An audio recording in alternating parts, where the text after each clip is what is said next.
하시면은 나는 이렇게 답변 드리는 거지. 그러니까 상대 핸드에는 불기둥이 있을 수도 있고 없을 수도 항상 있고, 그렇기 때문에 덱을 구성할 때 있어서는 일단 체력 5 이상의 하수, 그러니까 많아야 되는 것은 사실이나, 그러면 이제 그럼 몇 장이 많은 거예요? 몇 장까지 있어야 돼요?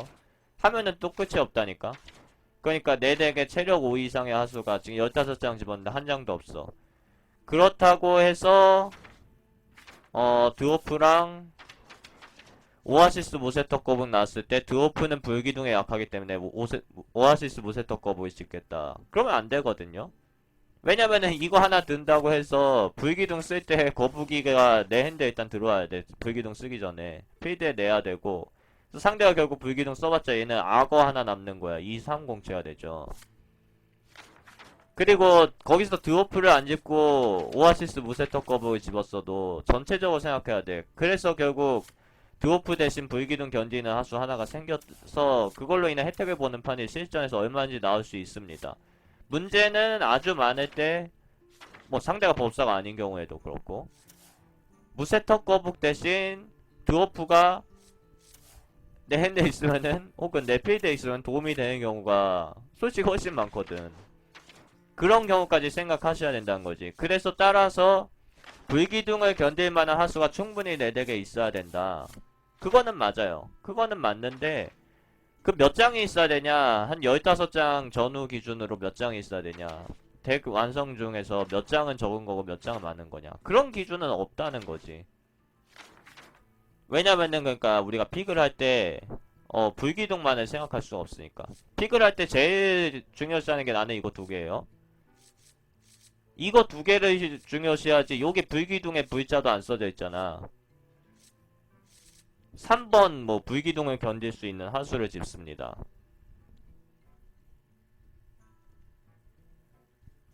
이게 아니라니까. 그리고 또 이제 여기 리스트를 만든 사람의 의도 자체가 불기둥 같은 것도 포함이 돼 있어요. 왜냐면은 실전에서 아무튼 그래, 불기둥이 절대값이 될 순 없어. 불기둥을 무조건 막아야 된다. 모든 마법사는 불기둥을 들고 있다. 라고 절대값이 될 순 없어. 심지어 마법사를 12승 할 때까지 마법사 한 번 만난 적도 있어요. 요즘은 조금 힘들다고 보는데 예전에는 그게 가능했거든. 비폭은 안 좋은 카드고 교회 누나는 엄청 좋은 카드예요. 반드시 교회 누나를 집으시고, 만약에 비폭이 교회 누나보다 좋게 쓰이는 경우가 있을 수도 있지 않냐. 물론 있을 수도 있는데 그거는 if 부정, if 부정사야. 그거는 어 그러니까 서린 같은 애들은 불기둥을 견딥니다. 이거 1피 남으면 화작으로 나중에 죽일 수 있는데 그래도 견디는 게 맞아. 일단 7턴 기준으로는 화작 여기다 들어가지도 않고, 또 불기둥 전 타이밍에 서린이 필드를 충분히 내 것으로 차지하게끔 도움을 줄 수 있어요. 얘는 4턴부터 나오기 때문에. 여기 그 리스트를 만든 사람을 봐도 투자개발에서 용병이라든지 도이중호라든지 이런 카드들이 충분히 높은 평가를 받는 이유에 아주 여러가지가 있지만은 불기둥도 분명히 있어요. 가령 투자개발회사 용병이 왜 이렇게 좋아요? 지능검 한 대 맞고 삽니다. 성기사 신병에다가 지능검 더하면 서린도 죽어요. 그 벌목기는 지능검을 버티지만은 중매가 발동이 되겠지. 껍질이 벗겨지죠. 근데 투자개발회사 용병은 지능검을 맞고 살아요. 그 다음에 불기둥의 경우에도 서리는 불기둥을 견디지만은 화작을 더하면은 심지어 죽습니다. 용병은 불기둥을 맞아도 2피가 남고 공격력이 7이기 때문에 결국 불기둥을 상대가 낼 타이밍에 용병을 딱 내면은 나는 7점을 확정 딜로 넣을 수가 있어요. 자기 피 7점 까면서 불기둥 쓸 깡이 있어야 돼, 법사가. 상황에 따라서는 또 불기둥 쓸 수밖에 없으면 써야겠죠. 그런 점들까지 고려를 해서 불기둥이나 지능건 같이 중요한 카드들, 혹은 중요하지 않은 카드들이랑 비교를 해도 교환 효율 같은 게, 가령 뭐 상대가 수렁이끼 괴물을 페이드에 냈을 때 내 랩터가 두 개가 여기다 박으면은 수렁이끼 괴물 쪽이 이득을 보거든요. 심지어 랩터에다가 드워프를 더해도 못 잡아. 근데 용병은 그냥 수렁이끼 괴물이랑 코스트도 같고 딱 뚫어버리면서 3피가 또 남죠. 그럼 이미 내가 카드 한 장 벌었기 때문에 거기서 내 하수인 코스트 올라가는 걸 그렇게까지 리스크로 볼 수가 없어요. 오히려 용병이 없었으면 수렁이 끼 괴물 어떻게 뚫을 건데. 서린도 못 뚫어. 서린에 드워프 더해서 뚫어야죠. 그러니까 그런 점들까지 다 고려해서 카드를 평가하는 거예요. 꼭 불기둥이나 지능검 카운터다 하고 평가하는 게 아니라. 그러니까 수렁이 끼 괴물과의 교환값도 생각을 해야 돼. 그렇다고 내가 투자개발 용병을 다른 모든 카드랑 교환값을 막 따져봐가지고 그래 얘는 여기다 하고 정의를 드린 게 아니라, 그래서 뭐 그 정도로 할 수 있는 사람이 있을지 모르겠는데 나는 그 정도까지 못해. 아무튼 보편적인 경우에 그 코스트빌의 교환 효율과 각 카드 한 장은 무엇보다 소중하다. 모든 카드는 자체로 카드 한 장값 이상. 용병을 내면은 나이사를 맞고 죽지 않는 무조건 카드 한 장값 돼요. 그러니까 화영구 같은 거, 그러니까 나이사를 맞고 죽지 않으면은 아이도르나 이제 겸손. 근데 아이도르 겸손도 다른 직업 아예 없죠. 성기사 특허고, 성기사라고 해서 모든 덱에 아이도르나 겸손이 있는 게 아닙니다. 모든 고승 덱에 아이도르나 겸손 한 장은 꼭 있더라. 그런 것도 없어. 그러니까 그런 낮은 확률을 생각했을 때 용병은 5코스트에 비례했을 때 거의 항상 카드 한 장값 이상을 해주는 카드입니다. 때문에 최상급에 있는 거야. 그렇게 평가를 해야 되는 거고. 그래서 불기둥 각의 경우에도 그런 거고, 뭐 사술 암살 같은 제압기 같은 것도 상대가 꼭 사술 암살 불기둥 이런 거를 비슷하게 간주를 해야 되는 게, 다 일반 등급 카드고 특정 직업만 있어요. 그러니까 성기사도 암살 쓰고 법사도 암살 쓰는 거 아니지. 불기둥은 법사만 쓰는 거고 암살은 도적만 쓰는 거고 주술사는 사술만 쓰는 거야. 물론 암살은 사술이나 불기둥만큼 중요한 카드는 아니지만 아무튼 그 그런 특정 어떤 직업들, 물론 법사나 성기사가 유저가 제일 많은 거는 맞지만은 특정 어떤 직업들의 핵심 카드만을 지나치게 고려하는 게 아니라, 심지어 이렇게 하셔도 돼. 불기둥을 견디는 하수가 진짜 내 덱에 하나도 없어요. 그래도 법사를 피해가면, 내가 저번에 이제 지각했을 때 선생 눈을 우연히 피할 수 있더라 하는 그런 말을 했죠. 선생님 눈을. 그것처럼 법사를, 와, 이 덱은 진짜 법사 만나면 노답일 것 같아. 불기둥이 너무 약하다. 나도 그런 적 있었거든. 방송에서도 있었을걸, 예전에. 기억이 잘 안 나긴 하는데. 그럴 때 법사를 조금 만나면은 그게 상관이 없을 수도 있어. 왜냐면은 법사를 조금 만나면 걔네들 중에서도 또 불기둥이 있는 법사도 있고 없는 법사도 있고, 있는 법사도 핸드에 안 들어오면 못 쓰는 거고, 그런 차이가 있어가지고. 그러니까 그거지. 덱을 평가하는 방법에 있어서요. 와, 이 덱은 드로우 카드가 없으니까 이거 이 덱은 있네요. 드로우 카드. 예시를 드리는 거예요.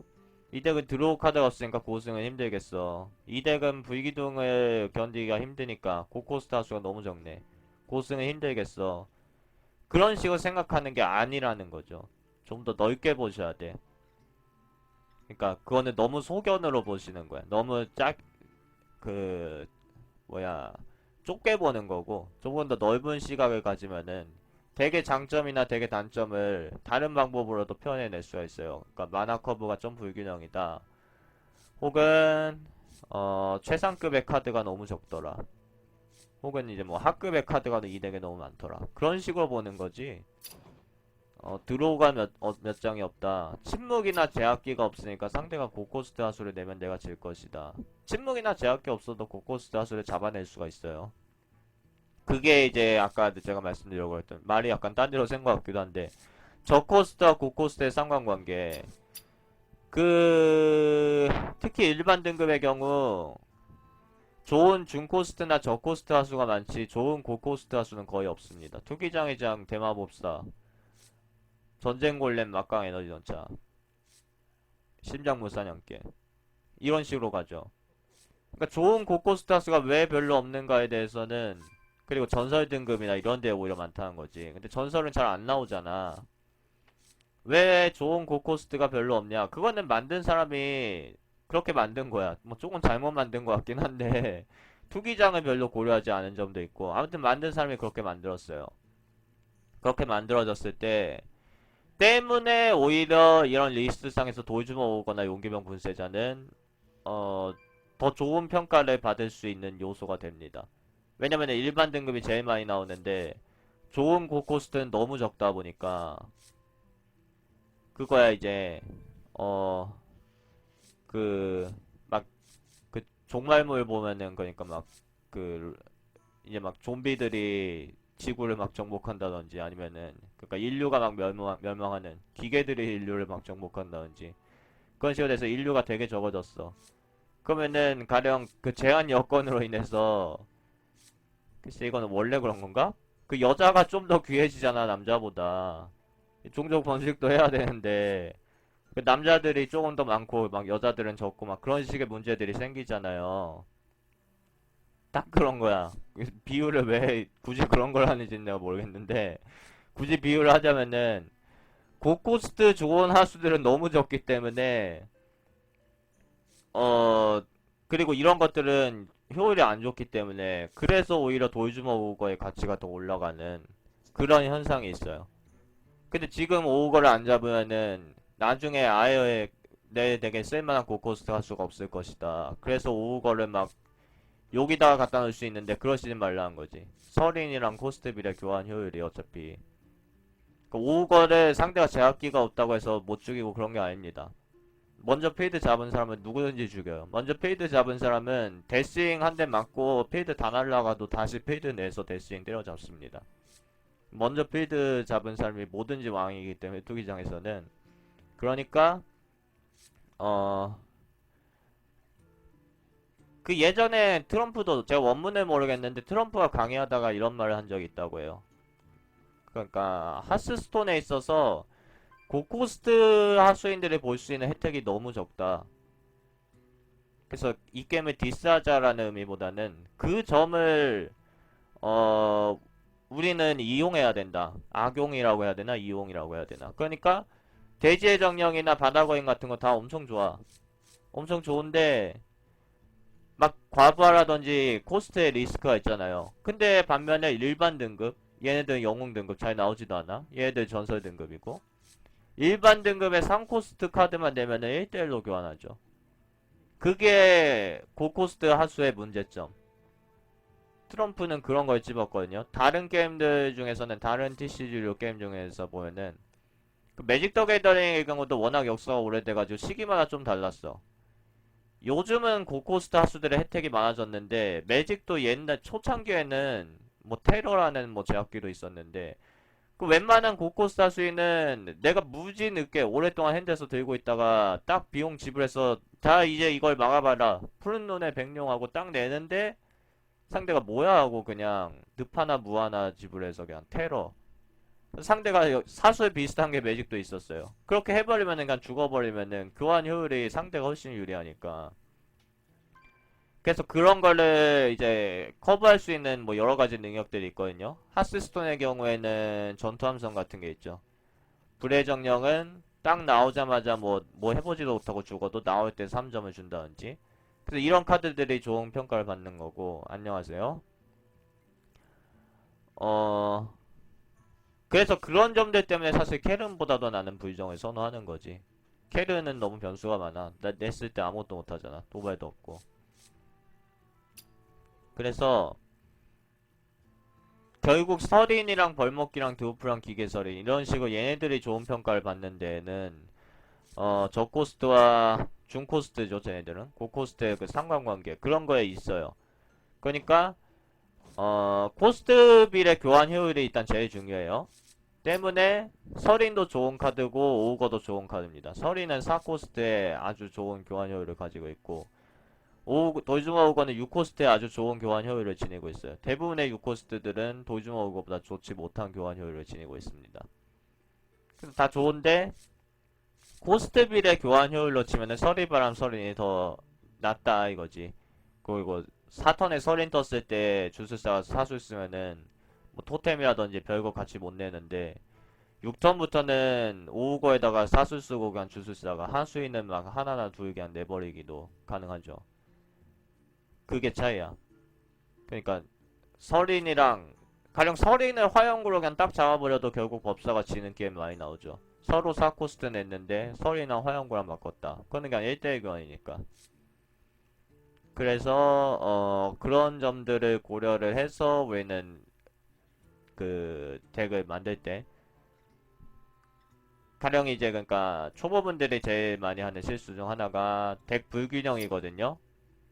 저코스트가 너무 많거나 고코스트가 너무 많거나 그럴 때 덱 불균형이 일어나는 거죠. 그래서 지금 요 도적덱 마나컵이라든지 지금 만들고 있지만 아직 그래서 초보분들은 원인이 내가 덱을 잘못 구성하는 게 마나 커브를 구성하는 그 방법에 있어서 요령을 모르는 것이다 라고 생각을 해서 저라든지 아니면 다른 커뮤니티라든지 그런 곳에 이제 그러니까 그런 질문을 중점적으로 하시는 거야. 어떤 분들은 저코가 너무 많이 집히고 어떤 분들은 고코가 너무 많이 집히고 그러다 보니까 덱 불균형으로 인해서 필드 싸움이라든지 결국 뭐 핸드가 빠르게 마른다든지 저코가 많으면은 고코가 많으면은 핸드가 빠르게 마르진 않는데 정작 이제 하나둘 내기 시작하다 보면 내 영웅이 죽어있지. 그래서 마나 커브를 전체적으로 잡는 그 요령을 내가 몰라서 그렇게 잡는 거구나. 그러면 그거를 새롭게 알면은 누군가가 나한테 알려주면 나도 이제 잘할 수가 있겠지. 라고 생각했어서 그 커브 부분들을 그 질문 드리는 건데 사실 나는 답변을 주면은 드리면은 이렇게 답변 드린다는 거지. 그러니까 돌주먹 정도 되는 하수가 한 4덱에 2장은 있어야 되고요. 12승을 하려면은 그렇게 하면은 그 설명을 하다가도 결국 내가 말문이 막혀요. 나 스스로 인정할 수 없는 부분들이 있어. 그러니까 너무 사기적인 부분들이 있어. 아니 돌주먹 오고 안 나온 사람은 어떻게 해, 그러면은 30장 요거 3장 중 1장인데 돌주먹 오고 급? 그치 꼭 오거가 아니라 돌주먹 오거 급의 하수가 한 2장은 있어야 되고요. 이런 식으로 하면은 그럼 그 급의 하수가 안 나오면은 그 덱은 결국 고승을 못하는 거야. 그게 앞뒤가 안 맞는 이론이 되기 때문에 나는 굳이 이제 정리를 하자면은 이거 2개밖에 설명드릴 게 없는 거예요. 그리고 저코스트와 고코스트의 상관관계를 항상 중시를 하자. 그러니까 어차피 카드 교환 효율로 다 집는 거라고는 해도 그러면은 뭐 가령 이코스트 하수 4덱에 10장 있을 때 젊은 양조사랑 투기장의 제왕이랑 나오면은 이런 것들도 이제 초보분들이 헷갈릴 수 있는 거. 그러니까 젊은 양조 이코스타수 10장 정도 있을 때 이렇게 나면 투기장의 제왕을 집으셔야 돼. 보편적으로는. 그리고 6호도 많으면은 젊은 양조사 집어도 되는데 그리고 6호도 많을 거라고 생각은 안 되고. 왜냐면은 젊은 양조사 값을 하는 애들은 이미 내 덱에 널리고 널렸고 2턴에도 결국 다른 애가 한 명 나가거든요. 그럼 나머지 애들은 다 3턴이나 4턴이나 내야 돼. 그러다가 보면 이제 상대가 신성하나 불기둥 한 장만 딱 써도 다 죽는 거죠. 그러니까 그 탁베이더 리스트의 경우도 그래 이게 기준이 항상 첫 번째 픽으로 나왔을 때 결국 서린이랑 벌목기 나면 서린 들으세요. 그 기준으로 만들었는데 그러기에도 약간 이프들이 있어가지고 그래서 이것도 정확하다고 말씀드릴 수는 없어요. 근데 아무튼 간에 만든 사람은 첫 번째 픽 기준으로 어떤 거를 집는 게 나은가 바다거인이나 하늘거인 나면 바다거인 집어라 이런 식으로 제시를 드리는 거지. 와 근데 첫 번째 픽은 30분의 1이잖아. 두 번째 픽, 세 번째 픽. 일단 일반 등급은 두 번째 픽 기준이니까 일반 등급은 첫 번째 픽으로 안 나와요. 그래서 사실 한 두 번째 픽 기준까지는 돼. 일반 등급은 첫 번째 픽으로 안 나오니까. 근데 문제는 3픽, 4픽, 5픽, 6픽 이렇게 7픽. 나머지 28번의 픽에서는 결국 리스트가 어떠한 변동점이 있을 수가 있는 거예요. 그 내가 앞서 집은 카드들이랑 참고하에 집어야 되니까. 그러다 보면은 결국 와 랩터 사기론자네. 상급의 양조사부터 랩터까지 다 상급 카드. 그럴 때 이런 카드들을 안 집고 이것만 상급 카드만 계속 집다 보면은 그럴 때 불균형이 일어나는 거고 뭐 저희 카페 분들이라든지 대부분 이제 어그로를 안 하시기 때문에 감사하게도 그래서 나한테 그런 거를 따지러 오는 사람들은 없어. 이거 리스트 잘못됐다. 그러면은 내가 빡치겠지 나도. 이거 뭐 무료로 아무튼 배포한 거고 이거 만드는데 진짜 시간 많이 걸렸거든요. 이렇게 만드는데 아무리 조금 잡아도 10시간은 걸려요. 저번에 내가 만들 때도 그랬고 아무리 조금 잡아도 10시간 걸리고 내 생각에는 더 걸리긴 했어. 근데 네 말 듣고 웅덩이 디딩꾼 막 6장 집었더니 가승하더라. 이거 리스트 다 필요 없다라고 만약에 어떤 분이 어그로 하면 내가 빡친다는 거지. 그러면은 결국 그 덱을 만드는 과정에 있어서 어떠한 그러니까 변수 요소들을 우리가 그 계산을 해야 되는데 리스트에서 그런 것까지 설명드리는 거는 불가능한 것 같아. 가령 내가 이제 고민을 한 부분에 있어서 간식용 좀비는 보편적인 덱에서 두 장째 집으면 가치가 떨어져요. 왜냐면 한 장을 집으면은 초반에 뽀록으로 들어와라 하는 거고 들어오면 엄청 좋게 시작하고 만약에 후반에 들어오면은 뭐 죽음의 메아리도 그렇고 일단 230체가 너무 안 좋으니까 그래서 약간의 리스크가 있지만은 아무튼 초반 혜택이 엄청 크니까 이 정도까지 가치를 보이는 거야. 근데 그러면은 간식용 좀비를 두 장을 집어버렸을 경우에는 동전이 있지 않는 한 같이 나갈 수도 없고 동전 간종 이거는 상당히 끔찍하긴 한데 그게 아닌 이상 두 개가 나갈 수도 없고 선턴의 경우는 그러면은 선턴에 간식용 좀비가 나가고 그 다음에 민물하고가 나가던 마찬가지거든. 영웅 피해복은 그렇다 치고 그래서 보통 그 다음 확률적으로 봐도 두 장을 집으면 초반에 뽑을 확률은 더 높아져요. 초반에 뽑을 확률은 분명히 더 높아지지 곱하기 2가 되니까. 근데 문제는 후반에 뽑을 확률도 더 높아지는 겁니다. 결국 아무리 좋게 돼도 간식용 좀비가 한 장은 초반에 나오면은 남은 한 장은 절대로 드로우가 안 되기를 바라는데 그게 이제 막 9턴에 드로우가 되면은 그 차이로 내가 드로우 한 턴을 버려서 핸드도 막 말라버리고 페이드도 밀리고 그런 현상이 생기는 거예요. 그래서 간식용 좀비는 두 장부터 가치가 분명히 떨어지긴 해. 그래서 내가 그런 거를 조금 이렇게 영향이 큰 카드들은 따로 표기를 할까 생각을 했어요. 실제로 공략물을 만드시는 분 중에서 그렇게 표기하시는 분들이 있고. 그러니까 간식용 좀비가 한 장 집었으면 가치가 떨어집니다. 그 다음에 비슷한 카드는 투자 개발에서 용병. 얘도 5코스트 타이밍에 딱 나오는 게 진짜 무서운 건데 심지어 내 덱에 두 장 있으면 하나 딱 나가면 하나는 진짜 못 내고 그걸 어쩌다가 내잖아? 나는 다른 하수를 아예 못 내. 걔네 막 눈보라로 한번 올리면은 진짜 그냥 통 계속 버리고 그리고 심지어 용병이 한두 장이 있는 덱은 그러니까 용병은 일단 두 장보다도 한 장이 좀 베스트고 근데 두 장도 충분히 가능은 해요. 충분히 가능은 하고 용병이 한 장이라도 일단 있는 덱에서는 이 얘 그 코스트 늘리는 효과를 생각해서 나머지 고코스트 하수들의 가치가 다 떨어집니다. 그러니까 용병이 그냥 5코스트에 나갈 수 있다고 5코로 정확히 계산하기엔 좀 문제가 있는 게 만화거고 계산하실 때 용병을 5턴에 넣으면 6턴에 도주용 못 나오고 7턴에 스톰인드 용사 못 나가는데 얘네를 그냥 좋은 게 좋은 거지 하고 다 집잖아 이 리스트 보고 그러면은 실전에서 정말 그런 상황이 나온다니까. 용병을 딱 냈을 때 내 핸드에 결국 이것들이 다 못 나가요. 용병을 일단 내면은 3코 화수만 해도 내기 힘든데 3코 화수만 해도 다음에 6코스트 다 써야 되는데 그래서 그런 점도 내가 따로 표기를 할까 고민을 했고 직업 카드로 치면은 주문들 중에서 변수가 많아서 그게 더 심해져요. 가령 사냥꾼의 징표나 전사의 마무리 것 같은 이런 카드들 이거를 두 장 짓고 세 장 짓고 하면은 진짜 되게 끔찍해져. 그 왜 그렇게 되냐면은 마무리 일격 같은 카드들은 2대1 교환을 노리는 경우가 많습니다. 그러니까 상대가 돌주먹을 냈는데 내가 잡을 게 없다? 그러면은 제압기로 잡으면 될 거 아니야. 랩터 내 필드에 하나 남은 거 그냥 오우거에 박아버리고 마격을 던져요. 그러면은 보통 불행히도 오우거를 낸 쪽에 이득을 봅니다.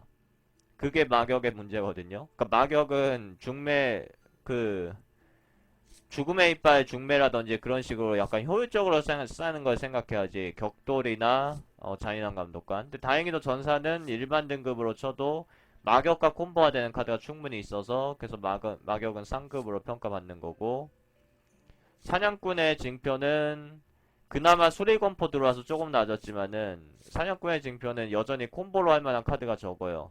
사냥꾼의 징표를 1대1 교환으로 쓰기 위해서는 수리검포나 개들을 풀어라나 거의 없어. 그물거미가 징표 걸고 박으면 참 좋긴 한데 그 정도로 징표를 걸고 박아야 될 만한 하수가 나왔을 타이밍에 그물거미가 필드에 있을 확률도 낮고 그물거미를 또 상대가 과연 제거를 못했을까 영능만 던져도 잡는 건데 그런 점 때문에 사냥꾼의 징표는 콤보로 할 만한 카드가 적어요. 그러니까 아까 말씀드렸듯이 랩터로 징표도 해서 오거 잡는 거는 2대1 교환입니다. 내가 2코스트랑 0코스트 써서 6코스트 잡았다. 그런 거는 통용이 안 돼. 아무튼 난 카드 2장 썼고, 그러면 2턴이야. 한 턴에 카드 한 장 뽑죠. 상대는 카드 한 장을 썼어요. 단지 그러면은 랩터랑 징표를 더해서 5거를 잡으면은 무조건 사냥꾼이시냐? 그건 아니지. 그러니까 가장 중요한 교환 효율에 있어서 가장 중요시 되는 건 결국 필드나 핸드 상태야. 내가 이미 필드 다 잡고 있으면은 그거는 5거 나왔을 때 그냥 내가 약간 손해보는 교환해도 5거를 잡아내면 되는 건데, 그거는 내가 유리할 때의 가정이고, 모든 카드를 평가할 때 있어서 내가 실전에서는 유리할 수도 있고, 게임에 있어서 필드 혹은 게임에 있어서 내가 유리할 수도 있고 비등할 수도 있고 불리할 수도 있다라고 다 가정을 해야 돼요. 때문에 가령 비폭탄 같은 카드는 그렇게까지 신뢰할 만한, 내가 그래도 이번에 중급을 올려줬어. 하급에서 그렇게 신뢰할 만한 카드가 아니라는 거지. 특정 상황에서만 빛을 발휘하고, 특정 상황에서 이거 딱 쓴다고 내가 게임에서 이기는 거 아니잖아. 그것도 상황마다 다 이쁘잖아. 그래서 그런 식으로 평가를 하셔야 되는 거고, 그래서 아까 말씀드렸던 게 징표나 전사의 마격을 2장 집는 거는 보편적으로 역시 위험합니다. 저거는 거의 한 장 맥스 카드들이야. 왜냐면은 내 덱에 마격이 2장이 돼버리면, 이거 컨스랑 틀려요. 내 덱에 마격이 2장이 돼버리면은 결국 가뜩이나 요거를 랩터랑 마격으로 써서 잡는 건 손해니까 잔인한 감독관 이런 것들로 보통 잡아야 되는데, 그게 2장이나 콤보가 만들어지기가 투기장이 쉽지 않습니다. 투기장은 어차피 잔인한 감독관이나 고통의 수행사제 이런 카드들이 중요시되는 게 아니라 그냥 자체로 한 장 값을 할 수 있는 서린, 그런 게 중요한데, 마격은 자체로 한 장 값을 그러니까 해낼 수가 없어서 그나마 1코스트고, 피 까여있는 거는 막 게임 하다 보면은 상대가 피가 까이는 경우도 많거든. 내가 안 까도. 그러니까 어 그쵸. 어떻게 하다 보면 상대가 정리하다 보면은 상대 고코스트, 상대가 2세라 내고 2세라가 내 하수 하나 박았어. 그럼 그때 마격을 써도 되잖아. 그런 식이라서 마격을 아주 평가절하하실 필요는 없는데, 요거는 그러니까 얼마든지 2대1 교환을 유발할 수 있는 가능성이 있는 카드고, 마격을 집었다는 거는. 그럼 그거를 만약에 2장 집었는데 다 2대1 교환이 되면은, 상대는 카드 2장 뺐대, 나는 카드 4장 뺐다는 거예요. 그럼 되게 끔찍하죠. 아까 잠깐 말씀드렸듯이 모든 카드는 자체로 한 장까지 이상을 해줘야 한다. X. 그러니까 해줘야지 좋다. 그러면은 요게 이상이 아니라 만약에 초과하면은, 그러면 모든 카드가 나이가 하나 낼 때 상대 거 2개씩 죽였다는 얘기니까, 그러면은 그게 말도 안 되는 비율이라고 말씀드렸죠. 이상이지 이건 초과라고 하면 안 돼. 초과라고 해버리면은 내가 진짜 카드 3장 쓸 때 상대는 카드 6장 날라오고 그냥 게임 끝난다는 거야. 내가 카드 5장 쓰면 상대는 카드 10장 써야 되고, 그걸 정리하기 위해서는. 그러니까 그 정도로 덱이 11승 0패 덱이라고 해도 그 정도로 집히는 덱은 없어요. 그래서 기본적으로 덱을 구성할 때 있어서 내 카드 한 장, 내 덱에 들어오는 카드 한 장 한 장이 한 장값만 얘가 해준다면은 성공이라고 생각하고 짓는 거야. 대표적인 얘가 서린이나 아니면은 불기둥, 그런 카드들이 불기둥으로 상대 하수 3명씩 잡아내겠다고 생각하고 집는 게 아닙니다. 그거는 약간 잘못 생각하시는 거고, 물론 불기둥으로 1대1 교환으로 쓰면 안 돼. 7코스트 하는 리스크가 있기 때문에. 얘는 그리고 필드 영향력도 없죠. 돌주먹은 상대 하수를 잘 못 끊어도 남는 게 영웅 직딜로 들어가는데, 불기둥은 그런 개념이 아니잖아. 근데 불기둥한테 따라서 불기둥으로 1대1 교환만을 하겠다라고 생각하고 집는 건 아니고요. 그럴 거면 얼음화살을 집지. 불기둥 안 집고 7코스트니까 그 리스크를 고려했을 때 몇 장까지 잡아야 되냐, 불기둥으로 2장만 잡으면 돼요. 상대 사사수 2개 있을 때 내가 불기둥 쓰면 보통 내가 이득 봅니다. 그리고 그래 2장이면 너무 조금 잡았으니까 그것 때문에 상대가 또 필드에 먼저 내고 내가 진다? 그러면 내가 이미 불리했을 판일 가능성이 높아요. 그거는 불기둥 때문에, 불기둥이 3명 잡아줘야 되는데 2명밖에 못 잡아서 내가 진 게 아니야. 그러니까 성기사의 신성화 같은 카드도 상대 낙스라마스 망령 딱 냈는데 내가 낼 거 없어. 그럼 그냥 신성화 던지잖아, 1대1 교환으로. 그러니까 광역 카드에 대한 특별 의식 같은 거를 버리셔야 돼요. 광역 카드는 꼭 기본적으로 몇 장은 잡아야 된다. 주술사 번폭 이런 질문 하시는 분들이 봤어. 주술사가 번폭으로 몇 장, 상대 하수 몇 개를 죽여야지 이득을 봐요? 라고 물어보시는 분들이 있는데 그거는 상황마다 다 다른 거라서 알 수가 없어. 근데 그나마 불기둥으로 하나를 잡겠다라는 거라면 7코스트니까 하나만 잡아도 카드 한 장 값은 했네가 안 쳐진다는 거지. 얘는 고코스트의 리스크를 고려하셔야 돼. 이거는 예시가 쉬워. 심장부 사냥개. 이거 체이턴에 나오면 반드시 한 장 값은 합니다. 거의 대부분 한 장 값은 해. 그래. 성기사가 지는 검이랑 영능으로 잡을 때가 가끔 있긴 해. 가끔 있긴 한데 아니면은 법사 불기둥 화장 맞고 죽는 경우라든지. 그러니까 불기둥으로 다른 것들 같이 죽였으면 얘는 한 장 값을 못한 거죠. 법사가 불기둥이랑 화작으로 요거 하나 잡겠다고 9코스트 썼으면 사냥개 쪽이 이득인 거고. 그러니까 9코스트 아니 9코스트 카드는 늦게 나온 만큼 늦게 나왔을 때 제 값을 해야 돼요. 저코스트 카드들은 보통 이걸로 카드 두 장 값, 아 얘는 특능 때문에 가끔 하나? 이걸로 카드 두 장 값은 진짜 거의 불가능하잖아. 근데 얘는 저코스트니까 그거에 용서가 된다는 거지. 그래서 고코스트와 저코스트의 상관관계 이것도 이제 개념에 있어서 개념 정리에 있어서 도움이 되고요. 단지 여기서 제가 말씀드리고 싶은 거는 불기둥이 광역 카드이기 때문에 한 번에 여러 장을 죽여야 될 것이다. 그건 말이 안 돼. 이것도 카드 한 장, 매 턴마다 들어와 한 장 보는데 이것도 한 장이고 이것도 한 장이고 요것도 한 장이고 모든 카드가 한 장이기 때문에 불기둥이 광역이기 때문에 적어도 두 장 이상 죽여야 된다는 건 말이 안 되고 이게 적어도 두 장 이상 죽여야 되는 이유는 7코스트라는 리스크 때문이야. 그 신성화의 경우는 1대1 교환으로 불기둥보다는 많이 쓰이는 게 4코스트이기 때문에 단지 얘도 4코스트니까 1대1 교환으로 쓰는 거는 성기사 쪽이 손해를 보는 경우가 많다는 거지. 그러니까 어떤 카드 광역이나 드로우 이런 식으로 카드 분류를 하는 게 아닙니다. 심지어 카드 분류 없죠. 용족은 카드 분류가 있어. 아 얘는 용이 아니지. 기계나 용족 같은 거는 카드 분류가 이렇게 있어요. 기계라고 써져 있잖아. 근데 드로우는 안 붙어 있어요. 카드를 두 장 뽑습니다 붙어 있어도 드로우 이렇게 구분 없죠. 광역도 마찬가지야. 여기 어디 광역이라고 써져 있어. 모든 적 하수인에게 피해를 사줍니다라고만 써져 있지. 그러니까 어떤 카드에 대한 일단 선입견을 버리시는 게 중요하고 불기둥은 그러니까 광역이 아니라 고코스트 주문 카드다. 마법사 전용 고코스트 주문 카드입니다. 이거는 이거 광역이어서 집는 거 아니에요. 이게 어떤 설명하다 이렇게 왔나. 그러니까 사냥꾼의 징표 같은 카드들은 결국 어 2대1 교환을 충분히 유발할 수가